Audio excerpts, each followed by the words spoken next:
अस्सलाम वालेकुम my YouTube friend, कैसे हैं सब लोग। होपफुली सब ठीक होंगे, मैं भी ठीक हूँ।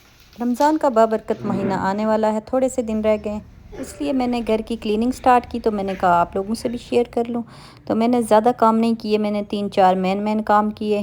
तो मैंने सबसे पहले जो है तो फ्रिज साफ़ किया, उसके बाद जाले वगैरह उतारे हैं, तो सारा सफाई वगैरह करवाई है, क्योंकि आंटी सवेरे सवेरे आ गई थी। मैंने कहा उनकी भी साथ हेल्प हो जाएगी, अकेले बहुत मुश्किल होता है, अकेले बंदा इतने काम नहीं कर सकता।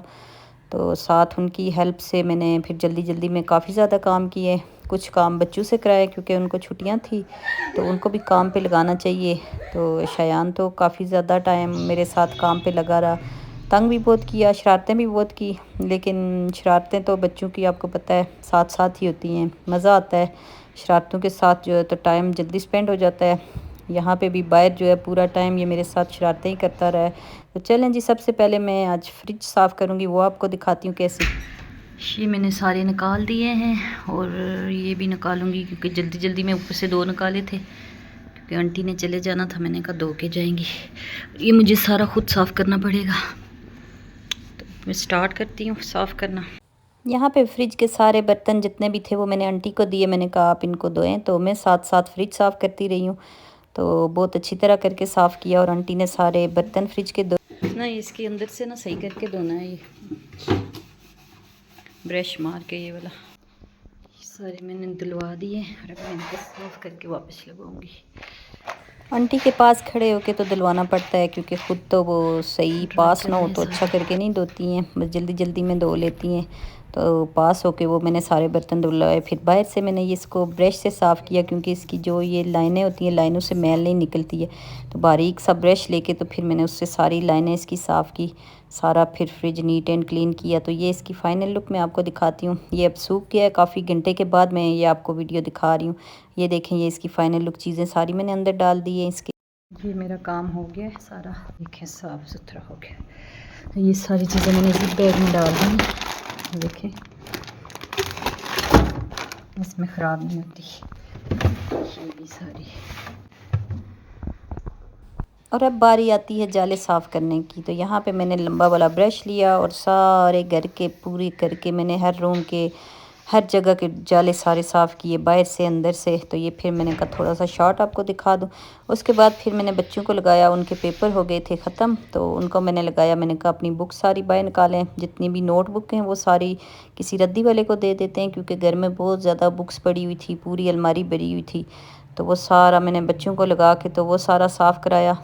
तो क्योंकि वो घर पे ही थे, तो मैंने कहा थोड़ी सी मेरी भी हेल्प हो जाएगी और वो भी जो है तो बिज़ी हो जाएंगे। तो मैंने कहा अपनी अपनी बुक्स निकालें सारे। यहाँ पे ईमान निकाल रही है बुक्स और निकाल के कह रही है इस वाली बुक ने मुझे बहुत तंग किया, स्पेशली मैथ ने बहुत मुझे तंग किया। तो बड़े फिर उसकी नोटबुक को फाड़ फाड़ के रख रही थी। तो मैंने कहा फाड़ो नहीं, कहती है बहुत मुझे इन्होंने सताया है, तो मैं इनको फाड़ के रखूँगी। मैंने कहा फिर भी फाड़ो नहीं, बुरी बात होती है। निकाल लो अंदर से सब कुछ, सब कुछ निकाल लो। उर्दू कवायद इंशा इंशा विंशा जो भी है डाल। और ये रखो पत्थर की गवाही, अब पड़ेगी। ये सब रद्दी, ये देखिए ये काम की बुक्स निकली हैं। जितनी काम की बुक थी वो सारी हमने एक साइड पे रखी। तो आंटी लगा रही थी झाड़ू, मैंने कहा मैं जल्दी जल्दी डस्टिंग कर लूँ। ये मेरा पौधा इतना खूबसूरत पौधा था, इसके ऊपर काफ़ी ऊपर से गंद पड़ा, तो ये सारा वाइट वाइट हो गया था, वो इसका मैं उतार रही थी। पीछे से सही करके निकालना, उधर पीछे काफ़ी गंद है, कागज़ बहुत बड़े हुए हैं। ये रह गया है पीछे। लाइट जलाई है आपके लिए ताकि आपको नज़र आए। नहीं मुझे नजर आ रही, क्या पता ना नज़र आ रहा। नहीं जितना ज्यादा रोशनी होती है, जितना ज्यादा अंधेरा होता है उतना नजर नहीं आता। अभी ज़्यादा रोशनी है, ज़्यादा अंधेरा है। नहीं नजर नहीं आता। यहाँ पे वहाँ सारी सफाई करके हम ड्राइंग रूम की तरफ आ गए थे। यहाँ से मैंने सारी कारपेट वगैरह हर चीज़ बाहर निकाली थी। मैंने कहा बाहर निकाल के तो इसको सारा धुलवाऊँ। तो ये सारा हम फिर अभी ये सोफे आगे धोएंगी या कल धोएंगी? नहीं मेरी धोना नहीं है, सर्दी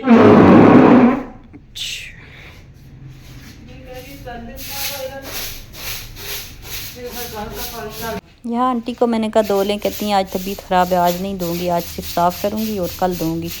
तो ये फिर आज आंटी आई नहीं है और आज दूसरा दिन है और कल फिर आके वो ये कुर्सियाँ हटा दी हैं तो इसके नीचे से फिर सही करके झाड़ू लगाना है।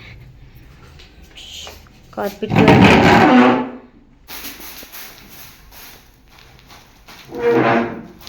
ये मुझे इतना अच्छा लगता है, ये वाला फ्लावर, इसके ऊपर पत्तों के ऊपर इतनी ज़्यादा डस्ट थी, वो मैंने सारी उतारी। उतार के बाद में गीले कपड़े से फिर मैंने इसको साफ़ किया था। जहाँ पे आंटी नहीं आई थी तो मैंने उसी तरह कारपेट बिछा के सारी डस्टिंग वगैरह करके तो सेटिंग वगैरह सारी फाइनल कर ली थी।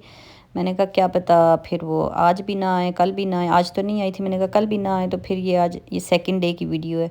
मैंने कहा काम इसी तरह पड़ा रहेगा तो मैं फिर इसको साफ़ कर लेती हूँ। तो फिर यहाँ पे मैंने सारे शीशे वगैरह हर चीज़ की डस्टिंग की, सारा कुछ नीट एंड क्लीन करके रखा ताकि रमज़ान का पूरा महीना जो है ना बस रफली सी, बस मोटी मोटी सी सफाई हो, जो डीप क्लीनिंग वाली ना हो, क्योंकि हर चीज़ पहले से मैंने साफ़ कर ली है। तो अभी तो थोड़े से दिन रह गए रमज़ान में, तो फिर ताकि बंदा आराम से बैठ के अपना रोज़ा अच्छे से गुजारे, इबादत करे, ज़्यादा से ज़्यादा टाइम हम अपना कुरान पाक पढ़ें, क्योंकि ये सारे काम एक तरफ और ये फिर बंदा मुश्किल होता है ये काम करना, फिर रोज़ा भी हो, सारा कुछ करना, तो इबादत का आपको टाइम ही नहीं मिलता। यहाँ पे मेरे तकरीबन ड्राइंग रूम के सारे काम हो गए थे और ये इसकी फ़ाइनल लुक है, डस्टिंग वगैरह करके हर चीज़। और इसके बाद मैं बाहर गई हूँ, बाहर से जाके सारी डस्टिंग वगैरह की है। बहुत ज़्यादा मिट्टी थी क्योंकि बारिशें होती हैं, डस्ट इतनी ज़्यादा आ जाती है, बाहर रोड है तो ये सारा फिर कपड़े वगैरह फैलाते हैं, कोई भी चीज़ फैलाते हैं तो फिर बहुत ज़्यादा डस्ट होती है। तो ये सारा मैंने यहाँ से साफ़ किया। तो यहाँ पे जो है तो शायान था, मुझे बहुत तंग कर रहा था, ऊपर कभी रस्सी से लटके कभी क्या करे, तो उसको थोड़ी थोड़ी देर बाद मैं डांटती थी, मैं कहती थी शायान ना तंग करो, इधर आके काम करो। एक दफ़ा आके बजा, मुझे इतनी ज़ोर की लगी, फिर मैंने उसको डांट के तो अंदर भगाया। यहाँ पे इसको बहुत ज़्यादा डांट पड़ी थी, इतनी ज़ोर की मुझे लगी। शायान ईमान की तो शरारतें ही नहीं ख़त्म हो रही। बाहर से फिर मैं आंटी को मैंने कहा जल्दी जल्दी बाहर से सारा धो लें, फिर मैंने बाहर से धुलवाया। तो अंदर से ये सारा साफ़ सुथरा करके तो वो बाहर धो रही थी। मैंने ड्राइंग रूम की डस्टिंग वगैरह की, जल्दी जल्दी हमने काम निपटाए। अकेले तो आप अगर आंटी पे छोड़ देंगी तो वो तो कभी भी नहीं कर सकती, क्योंकि बहुत मुश्किल होता है। सर पे खड़े रहो, खड़े होकर सारे काम कराओ तो फिर जल्दी जल्दी हो जाते हैं, तो हर चीज़ फिर साफ़ सुथरी हो जाती है। यहाँ पे ये मैंने सारी बुक्स रखी थी, मैंने कहा कोई रद्दी वाला आएगा तो उसको दूँगी। तो फिर ये मैंने रद्दी वाला आया था तो सारी मैंने बेची थी। तो ये देखें, अब फाइनल लुक देखें, बाहर देखें कितना खूबसूरत लग रहा है। और अगर आज का ये ब्लॉग आपको अच्छा लगा तो प्लीज़ वीडियो को लाइक, शेयर और सब्सक्राइब ज़रूर कीजिएगा। अल्लाह हाफिज़।